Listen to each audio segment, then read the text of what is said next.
예, 안녕하십니까. 유승호입니다. 컴퓨터 개론, 지금 엑셀 학습하고 있습니다. 지난 시간에 이어가지고 데이터베이스와 목록에 대해서 계속 설명하도록 하겠습니다. 지난 시간까지 학습한 내용을 잘 이해했는지 모르겠습니다.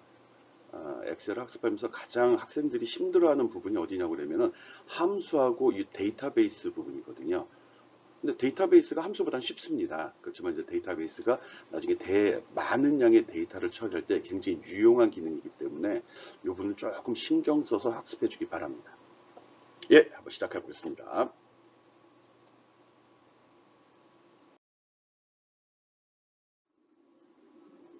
예, 지금까지 그 데이터베이스와 목록 학습하면서 첫 시간에 데이터베이스에 대해서 설명했고요.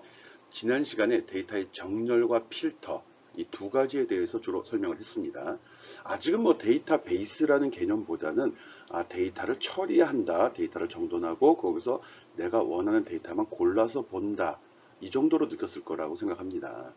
이 PC에서 사용하는 엑셀은 굉장히 유용한 소프트웨어이긴 하지만 좀 단점이 있다고 그러면 PC를 사용하는 사용자 한 명을 위해서 제공되는 데이터입니다. 즉, 한 사람을 위한 거기 때문에 여러 사람과 데이터를 공유하거나 또 다른 사람의 데이터를 취합해서 물론 자동으로 네트워크상을 통해서 자동으로 수집하거나 제공할 수 없는 그런 단점이 있습니다. 뭐 그런 것까지 하려고 그러면은 뭐가 있죠? MySQL, MS SQL 등 그 데이터베이스 전용 소프트웨어를 사용해서 하면 되는 거고요. 우리는 개인용으로 사용되는 데이터, 개인용으로 개인이 데이터를 관리하고 그 데이터를 통해서 원하는 정보를 추출해내는 그런 방법들을 지금 학습하고 있는 겁니다. 이번 시간은 데이터베이스 마지막 시간으로 데이터베이스 함수하고 데이터를 가지고 부분합을 구하는 그런 것들을 설명하도록 하겠습니다. 메인은 데이터베이스 함수의 활용입니다. 뭘 배웠는지 명확히 기억하고 따라오기 바랍니다.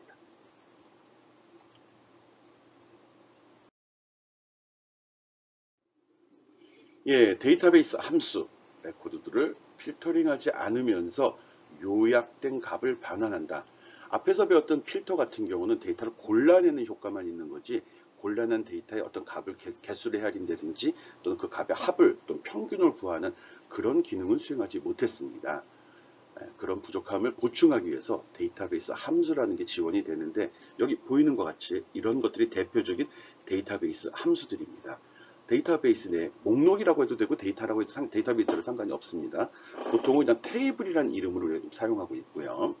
거기서 그 데이터베이스 내에 특정한 영역 내 데이터의 평균을 구한다든지 개수를 헤아린다든지 개수를 헤아리는 것도 카운트 A 두 가지로 구분을 합니다. 카운트라고 그러면은 숫자가 들어있는 셀의 개수를 헤아리는 거고요. A가 붙게 되면은 데이터가 들어있는 모든 셀의 개수를 확인을 해 줍니다. 나중에 어떤 개수를 헤아릴 때 거기에 들어있는 데이터가 숫자인지 문자인지에 따라서 결과가 달라지기 때문에 A가 붙은 경우와 A가 붙지 않은 경우는 구분해서 생각을 해 주면 됩니다. 뭐 자주 사용하진 않지만 데이터베이스 맥스, 데이터베이스 미니멈이라는 이런 함수도 제공이 됩니다. 이미 엑셀 함수에서 맥스와 미니라는 함수를 설명을 가볍게 했던 것 같은데 그거랑 동일한 기능을 수행을 합니다. 또 평균을 구할 때 average라는 함수를 썼듯이 합을 구할 때 sum이라는 함수를 씁니다. 데이터베이스에 있는 데이터를 대상으로 어떤 값을 취합할 때 또는 계산할 때는 앞에 D자가 붙었다는 게 특징이죠. 함수 이름 앞에 D자로 시작하는 것들은 다 데이터베이스 함수들입니다. 이런 것들이 대표적인 데이터베이스 함수들이고요. 이거 사용법을 설명해 보도록 하겠습니다.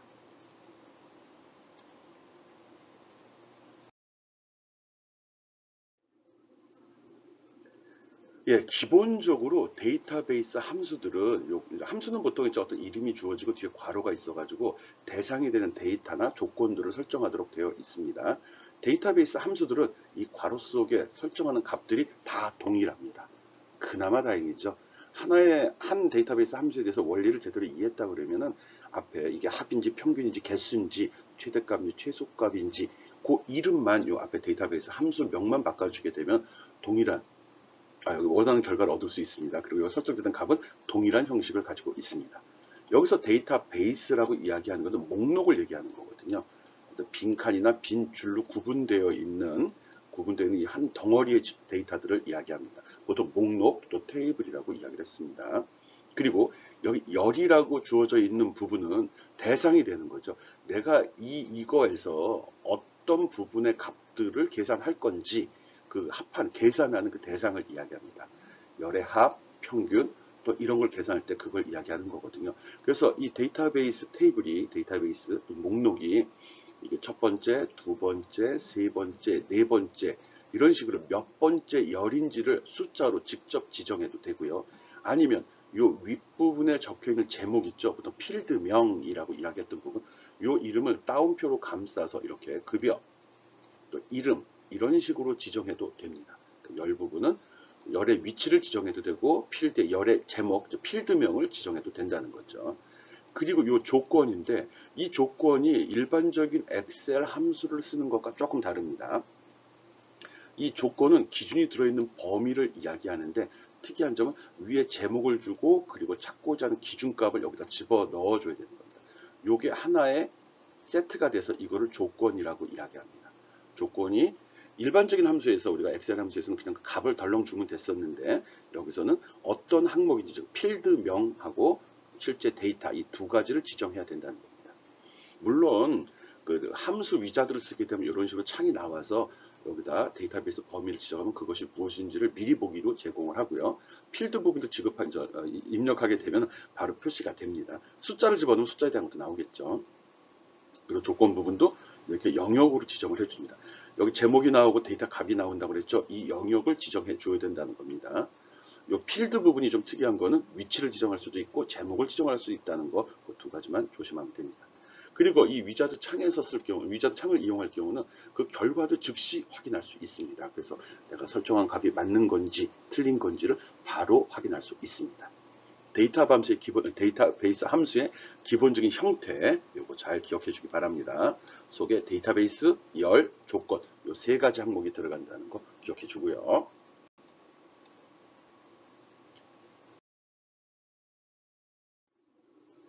예, 데이터베이스 사용한 예를 하나 들어보겠습니다. daverage, 이거는 데이터베이스에서 평균값을 구하는 그런 함수입니다. 이런 데이터가 주어졌을 때 여기서 특정한 제품에 대한 판매 수량을 한번 계산하는 것을 해보겠습니다. 그래서 데이터베이스 함수를 설정해야 되는데 이런 식으로 데이터베이스는 데이터베이스 함수명을 주고 그 다음에 데이터의 범위, 그 다음에 어느 값을 갖고 계산을 할 건지 그 중에서 어떤 데이터를 골라낼 건지를 지정해 줘야 됩니다. 열은 열 번호를 집어넣는 방법도 있고요. 필드명을 집어넣는 방법도 있습니다. 예를 들어서 이 데이터베이스에서 이 열의 값을 한다, 즉 판매 수량을 한다. 그러면 여기다 판매 수량, 필드명을 직접 적어도 되고요. 첫 번째, 두 번째, 세 번째, 네 번째 있죠. 4라고 적어도 된다는 소리입니다. 즉 열을 적어도 되고 필드명을 적어도 된다는 거죠. 예, 그리고 맨 마지막에 조건인데 이 조건 부분은 이런 식으로 위에 필드명을 적고 거기에 내가 찾고자 하는 데이터 값을 설정을 해 주어야 됩니다. 그리고 입력할 때는 이런 식으로 이 조건이 주는 범위를 지정해 주어야 됩니다. 이런 식으로 여기 세탁기의 평균 판매 수량 얼마냐라는 문제를 해결하기 위해서 이렇게 식을 설정하게 되면 이 데이터에서 지금 조건을 세탁기로 설정을 했죠. 그럼 세탁기 이 세 개의 값을 모두 더하고 여기 썸이면 합을, 에버리지면 평균값을 구하도록 합니다. 네, 직접 입력해서 결과가 어떻게 나오는지 확인해 보기 바랍니다. 요 위에 있는 내용 긁어가지고 엑셀에 붙여넣기 하면 됩니다. 마우스로 잘 선택한 다음에 이게 글씨가 조금만 잘 선택이 안 되면 아무데나 클릭해서 일자 모양의 아이콘이 나오게 되면 그냥 컨트롤 A를 누르면 전체 선택이 됩니다. 그때 컨트롤 C 눌러서 복사하고 엑셀 화면으로 넘어가서 컨트롤 V를 누르게 되면 전형 그대로 복사해 붙여넣기가 될 겁니다. 그렇게 놓고서 요거 입력하고 이런 식을 설정해 보기 바랍니다. 오케이?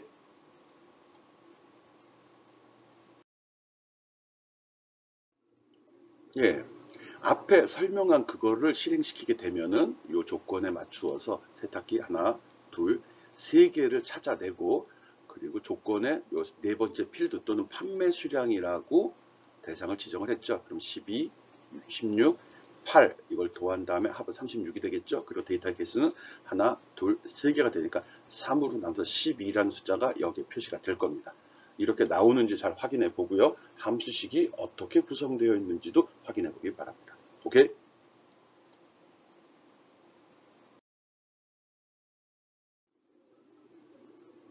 예, 앞에서 이야기한 겁니다. 똑같은 거죠. 여기 이렇게 값을 주었을 때 요거는 데이터베이스, 요거는 열 또는 필드명, 그리고 요건 지금 이렇게 됐을 경우는 D2가 뭐지? 요거죠. 직접 셀 주소를 적어도 되네요. 네, 그래서 네 번째다 4라고 적어도 되고요. 다운표에다 판매 수량이라고 적어도 되고요. 아니면 마우스로 저 위치를 직접 클릭해 주면 거기에 들어있는 값들을 계산해 냅니다.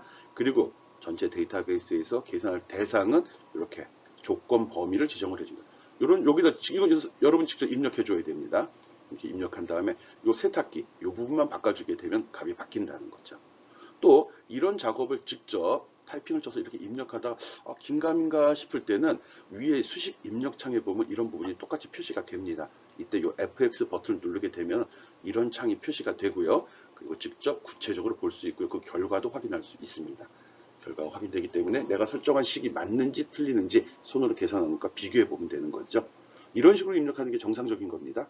번거롭거나 뭐 불필요한 거 아니거든요. 처음에 식을 설정할 때는 내가 직접 손으로 계산한 것과 일치하는지 확인을 해야지. 즉 식이 맞는지를 검산을 한 다음에 복사를 붙여넣기 하는 게 좋습니다.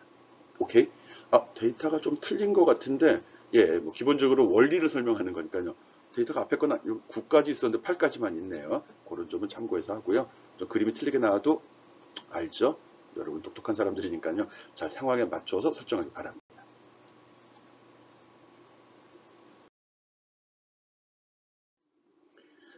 데이터베이스 함수 기본적인 원리는 설명을 했고요. 다양한 데이터베이스 함수들이 있는데 그것들을 한번 다 설정해서 그 결과가 어떻게 나오는지 확인해 보기 바랍니다.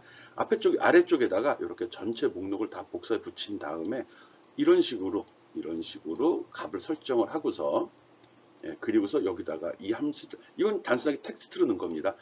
그냥 타이핑 치면 됩니다. 는 없이. 그럼 그대로 글씨가 나올 거고요. 여기에다가 요 B 필드에다가 이런 식으로 식을 설정해 달라는 겁니다. 여러분한테 보여주려고 C에다가는 그냥 문자 형식으로 내가 집어넣은 거고요. 요 B에다가 요 식을 집어넣어 달라는 겁니다. 그래서 이렇게 식을 설정했을 경우 이런 값이 나오고요. 이렇게 집어넣으면 이런 값들이 나옵니다. 그래서 dsum, daverage, dcount, dcount A, 또 dmax, dminimum, dget, dget은 뭐지? dget은 특정한 데이터 하나를 불러오는 거거든요. 이런 사항들도 한번 확인해 보기 바랍니다. 요 실습을 지금 내가 요 슬라이드에 설명한 실습은 요 데이터를 가지고 하는 게 좋겠죠. 전체 직원들의 급여 목록을 가지고서 조건을 설정해서 확인해 보기 바랍니다. 그리고 여기 특이한 조건이 하나 설정이 되어 있는데 지금까지는 특정 값을 집어넣어서 체크하는 방식으로 했죠. 이렇게 조건을 직접 집어넣어도 그 조건에 맞는 데이터를 찾아낼 수 있습니다. 이게 이제 데이터베이스 사용할 때 더 좋은 점이거든요. 조건을 직접 입력할 수 있기 때문에 특정 값을 지정해서 찾을 수도 있고 또 조건을 설정해서도 찾을 수 있습니다. 입사일이 2000년 1월 1일보다 큰 경우 2000년 1월 1일은 포함이 안 되겠네. 다행히 없네요. 그래서 이 중에서 2000년 1월보다 큰 거니까 2000년, 2001년, 2002년, 2003년 이런 것들이 다 적용이 되겠죠. 요거하고 요거 빼고는 다 대상이 되겠네요. 그래서 이런 값들이 나오는지 이런 값이 나왔다면 여러분이 그 식을 잘 설정한 겁니다. 하나하나 내가 여기서 다 보여주는 거는 시간 낭비거든요. 여러분이 해야 되는 거니까요. 늘 이야기하듯이 내 수업은 눈과 귀로 듣고 손으로 함으로써 익히는 거거든요. 손을 얼마나 썼냐가 여러분이 실력이 얼마나 향상될 수 있는지를 측정하는 척도가 됩니다. 많이 하라는 거예요. 오케이?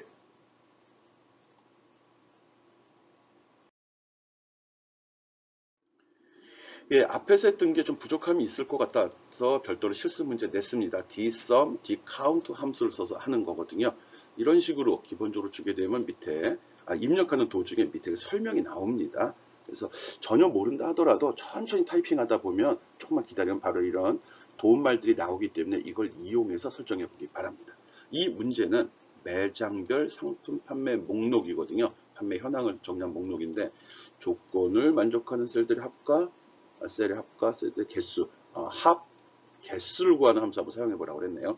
합이면은 dsum 이거죠. 또 개수면 dcount라는 함수를 써서 이렇게 설정을 해서 그 결과를 확인해 보기 바랍니다. 옆에 별도로 조건 필드 만들어 놓고 해야 됩니다. 알죠? 요 크리터리아 이거는 조건 필드, 조건이 설정되는 요 영역을 이야기하는 거죠. 그렇게 해서 남부 매장의 세탁기 판매 수량이 얼마인지 또 남부 매장의 세탁기 판매 수량은 전체 세탁기 판매 수량의 몇 프로인지 이거 같은 경우는 데이터베이스 함수라기보다는 데이터베이스 함수를 이용해서 구한 이 판매 수량과 전체 수량, 그 수량을 전체 수량으로 나누어진 그 퍼센테이지를 이야기하는 거죠. 표시 형식도 한번 점검해 보겠다는 겁니다. 여러분이 연습해서 그 값이 어떻게 나오는지 확인해 보기 바랍니다. 꼭 직접 입력하고 손으로 확인하는 겁니다.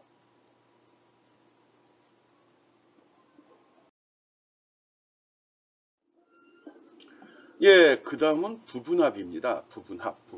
어떤 데이터가 있을 때 그거를 기준을 정해서 뭐 예를 들어 뭐 지역별로 판매 수량이 쭉 나왔다고 그러면 지역으로 서울에서 판 거, 안양에서 판 거, 부산에서 판 거끼리 더한 다음에 특정한 필드에서 합을 구해보자는 거거든요. 물론 개수도 구할 수 있습니다. 그런 식으로 목록에 대한 요약으로서 가장 아래에 총합이나 중간에 부분합을 계산해 주는 그런 기능을 부분합이라고 이야기합니다. 목록이 쭉 있을 때 여기 어떤 기준을 잡으면 동일한 것끼리 쫙 리스트를 하고서 거기다 결과 여기 중간에 합계를 구하고 또 동일한 것 쭉 이렇게 표시하고 나서 여기 중간에 합을 또 구하고 그리고 밑에 부분합 나오고 전체합 나오고 이런 식으로 해서 원본 데이터 중간중간에다가 합계 값을 표시하는 기능을 이야기합니다. 부분합. 실제로 회사에서는 이런 일을 참 많이 합니다.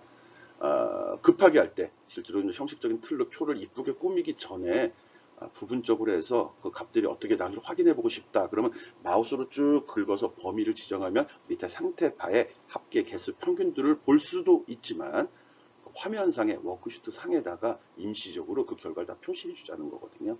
네. 이 기능은 데이터 이 탭을 누른 다음에 보면 오른쪽 끝에 보면 부분합이란 버튼이 있습니다. 이걸 딱 눌러만 주면 자동으로 개선이 됩니다. 어떻게 하는지 한번 살펴볼까요?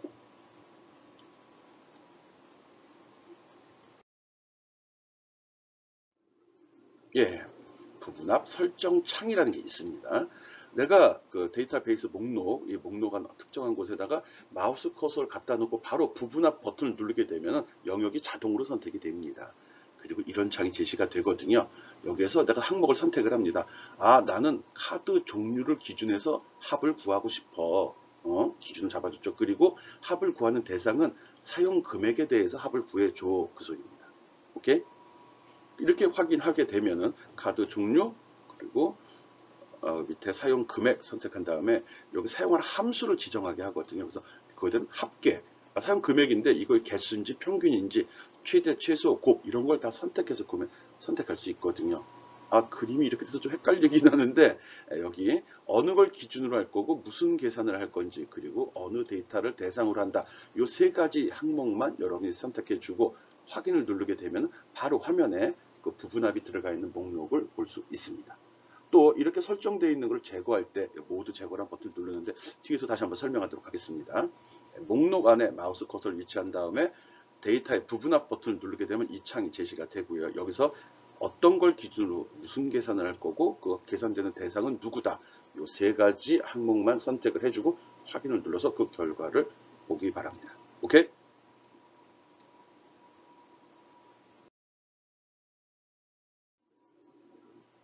예, 요거는 부분합을 처리한 결과 화면을 지금 보여주고 있습니다.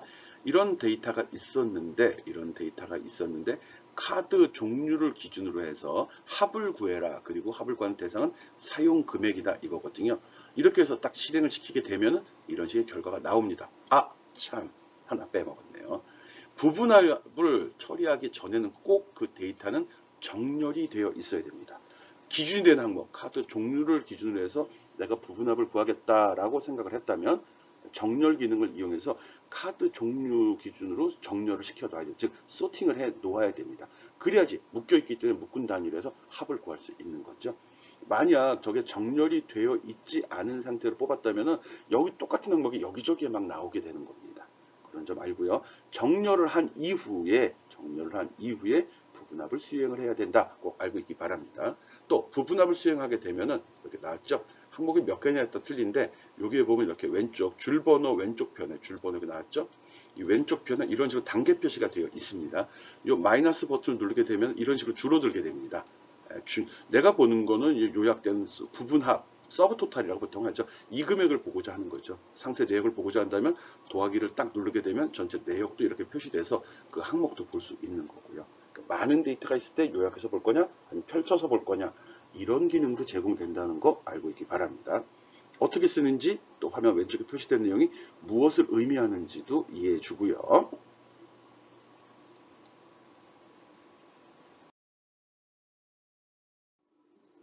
예, 왼쪽에 나온 거 다시 한번 설명하고 있습니다. 엑셀에서는 윤곽 기호 단추라고 이야기하네요. 더하기를 누르게 되면 하위 순위 단추가 나오고요. 마이너스를 누르면 하위 순위를 숨기는, 그러니까 하위 레벨의 데이터를 숨기거나 아니면 보거나 할 때는 더하기하고 빼기 버튼을 눌러서 확장하거나 축소해서 그 상세 내역도 확인할 수 있다는 겁니다. 요거 윗부분만 캡처한 건데, 여기 보면 실버란 항목이 정렬이 되어 있는 모여 있는 거고요. 거기서 나중에 밑으로 딱 바뀌게 되면은 바로 서브 토탈을 뽑아내고요. 아마 그 다음에는 플래티늄이 있는 것 같아요. 여기 10번 줄인데 13번 줄로 넘어갔죠. 11번, 12번 줄에 분명히 플래티넘 뭐뭐 금액이 나와 있을 겁니다. 그 합은 6만 1,000원이 되는 거고요. 몇 개가 더 생략된 것 같은데, 그래서 전체 합은 40만, 뭐 금액이 중요한 건 아니니까요. 그래서 부분합 기능을 사용해서 요약된 결과를 볼 수 있는지 없는지 확인해 주면 됩니다. 이런 단계야 내가 표를 어떻게 구성했느냐에 따라 틀려지는 거고요. 내가 이 부분합 기준을 몇 개 설정했느냐에 따라 틀립니다. 만약 지금 내가 설명한 거는 부분합 기준을 하나만 설정한 경우를 지금 설명드렸습니다. 근데 부분합을 한 뭐 2개나 3개를 했을 경우면 아마 이 단계도 다르게 표시가 될 거고요. 소팅할 때도 첫 번째 부분합 기준, 정렬할 때 기준 첫 번째 놔야 되고요. 두 번째도 정렬시켜야 되고 세 번째도 정렬시켜 놓아야 됩니다. 부분합 기준이 앞에 있는 게 먼저 계산이 되고요. 그 안에서 얘로도 부분합이 되고 얘로도 부분합이 됩니다. 그리고 이거에 대한 부분합이 나오고 맨 마지막엔 총합도 계산이 됩니다. 그래서 이거 할 때는 카드 종류하고 지역 둘 다 소팅 기준을 첫 번째, 두 번째 잡은 다음에 그 다음에 부분합 계산할 때도 합의 계산 대상을 카드 종류와 지역으로 둘 다 체크한 다음에 해보면은 또 다른 결과를 볼 수 있을 겁니다. 네, 확인해 봅시다.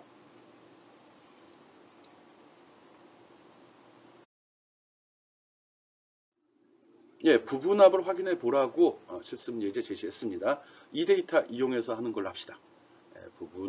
목록의 부분합을 구하기 위해서는 열 제목들이 서로 상이해야 된다. 이것들이 다 틀려야 된다네. 데이터베이스의 기본이죠.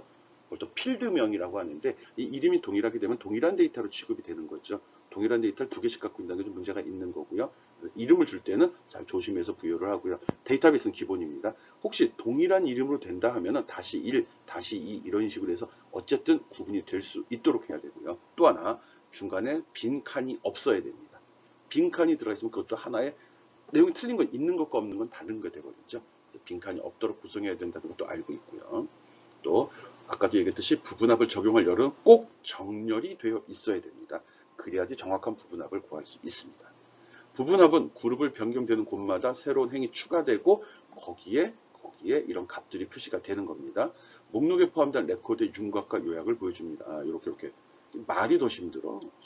이렇게 돼 있죠. 이렇게 구분이 되고 그 속에 요약된 값들이 이렇게 표시가 된다는 겁니다. 대충 보면 알죠? 맨 마지막에 전체 합도 표시가 되고요. 이 데이터를 가지고 미국 여행 중 지출한 내역의 일부를 정리한 목록이다.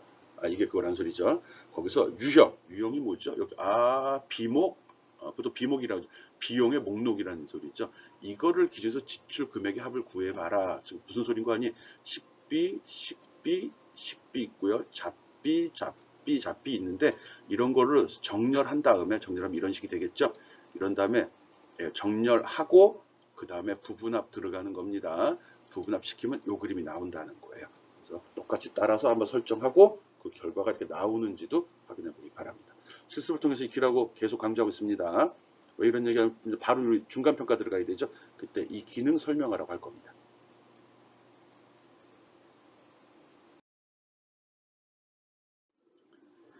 예, 만약에 부분합할 때 잘 실수 많이 하는 그런 유형이거든요. 아까도 이야기했듯이 정렬을 하지 않은 경우입니다. 내가 부분합을 구했더니 이렇게 쫙 나와버려서 이게 뭐야? 여기도 식비가 있고 여기도 식비가 있네. 가보니까 여기도 식비가 있네. 이게 뭐야? 그럼 부분합이 아니잖아요. 그냥 목록을 보는 거죠.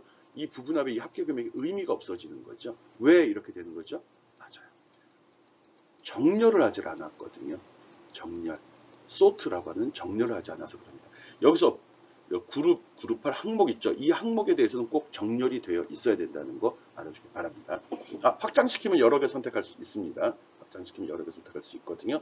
그래서 꼭 그룹할 항목에 대해서는 정렬이 되어 있어야 된다는 거 기억해 주기 바랍니다.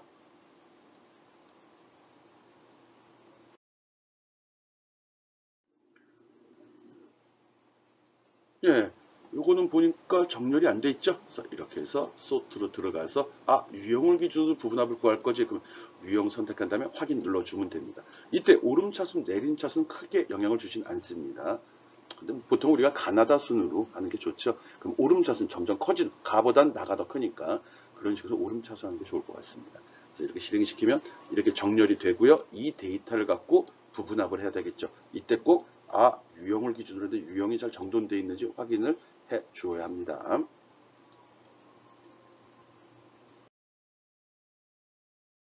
예, 이렇게 정렬되어 있는 데이터를 만들어 놓고 여기에서 그 리본에 있는 데이터의 부분합을 딱 누르게 되면 이 창이 열리죠. 여기서 무엇을 기준으로 할 건지, 무슨 계산을 할 건지, 어느 값들을 더할 건지를 지정을 해주고 확인을 누르게 되면 이런 결과가 나온다는 거 꼭 확인해 봅시다. 지금 2번 반복했어요.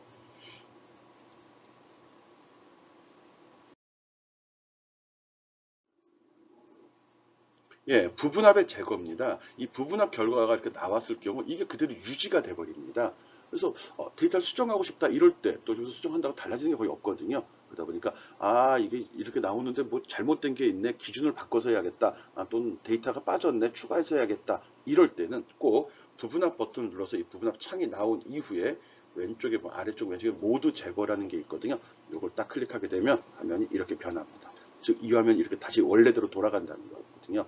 그래서 이렇게 돌려놓고 데이터를 수정하거나 새로운 데이터를 추가해서 수행을 해야 됩니다. 그리고 다시 부분합을 보고자 한다면 다시 또 부분합 버튼 눌러서 확인 눌러 그 결과를 확인하면 되는 거죠. 즉 부분합은 임시적으로 보는 거고요. 내가 봤던 이 내용, 여기 숙박비 요약, 총합 이런 것들은 저장이 되는 건 아닙니다. 실행시키면 임시적으로 뿌렸다가 풀면 다시 사라진다는 거죠. 즉 일종의 보고서라는 거죠. 중간 보고서가 보통 이런 형태로 구성이 됩니다. 오케이?